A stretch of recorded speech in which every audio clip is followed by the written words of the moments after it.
Hello guys, welcome back. Day 3 of internship. കഴിഞ്ഞ ദിവസം ഞാൻ പറഞ്ഞായിരുന്നു 2 മണിക്കൂർ കെമിക്കൽസ് അരച്ചിട്ടുണ്ടായിരുന്നു. ബാക്കി 3 മണിക്കൂറാണ് ഇന്ന് അരയ്ക്കുന്നത്. കെമിക്കൽസ് ഇട്ടേക്കുന്ന മോട്ടറിലാണ്, അരയ്ക്കുന്നത് പെസ്റ്റിൽ ഉപയോഗിച്ചാണ്.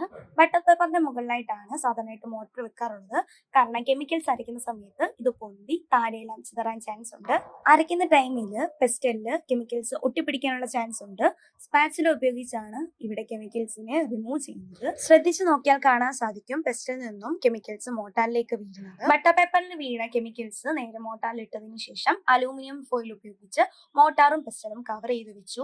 അങ്ങനെ ചെയ്യുന്നത് വേറെ ഇമ്പ്യൂരിറ്റീസ് ഒന്നും കെമിക്കലിലേക്ക് വീഴാതിരിക്കാൻ വേണ്ടിയാണ്. ഈ കെമിക്കല് ടോട്ടൽ 5 മണിക്കൂർ അരയ്ക്കാനാണ് ഞങ്ങളോട് പറഞ്ഞത്. ഇന്നലെ 2 മണിക്കൂറും ഇന്ന് 3 മണിക്കൂറായിട്ട് ടോട്ടൽ 5 മണിക്കൂർ കംപ്ലീറ്റ് ചെയ്തിട്ടുണ്ട്.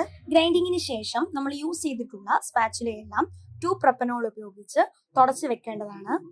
അതിനുശേഷം ലോഗ് ബുക്കിൽ ഞങ്ങളുടെ പേര് എഴുതി എന്താണ് ഞങ്ങൾ ചെയ്തതെന്നും എത്ര ടൈം ഞങ്ങൾ ചെയ്തതെന്നും എഴുതിയതിനു ശേഷം ലാബിൽ നിന്നും വെളിയിലേക്ക് ഇറങ്ങി. ഞങ്ങളെ വെയിറ്റ് ചെയ്ത് ലക്ഷ്മിയും ഹരിയും അവിടെ ഉണ്ടായിരുന്നു. അങ്ങനെ ഞങ്ങൾ 4 പേരും അവിടെ എല്ലാം കുറെ നേരമായി നോക്കി നടന്നതിന് ശേഷം ലക്ഷ്മിയെ ഞങ്ങൾ സ്റ്റോപ്പിൽ കൊണ്ടുവിട്ടു.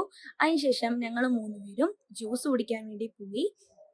അങ്ങനെ ഞാൻ ആലുവയിലോട്ടും അവർ 2 പേരും അവരുടെ ഹോസ്റ്റലിലേക്കും പോയി. ഞാൻ വീട്ടിൽ വന്നപ്പോഴത്തേക്കിന് പാർവതി കുട്ടുവിനെ പഠിപ്പിച്ചുകൊണ്ടിരിക്കുകയായിരുന്നു. കുറച്ചു നേരം ഞാൻ ഇരുത്തി വായിപ്പിച്ചു. കുട്ടു വായിക്കുന്ന കേട്ടാലോ? ലുക്കാണോ? Rope and bucket